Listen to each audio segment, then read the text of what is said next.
Massimo Sartori, il 49enne di Pozzonovo, non è morto per l'aggressione dei suoi 2 Rottweiler. A poche ore dalla tragedia che ha sconvolto il piccolo paese della Bassa Padovana, si sono chiarite le cause del decesso dell'uomo trovato in un lago di sangue mercoledì sera dalla sua compagna nel giardino della loro abitazione.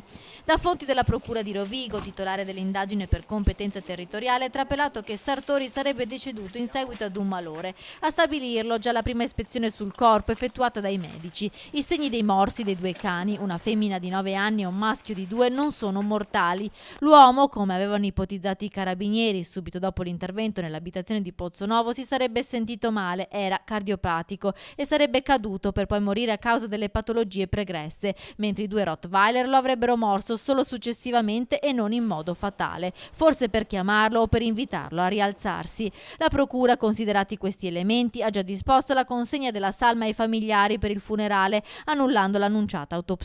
I 2 cani di proprietà della compagna di Sartori, invece, subito dopo la tragedia erano stati temporaneamente accolti nel rifugio per cani di Rubano.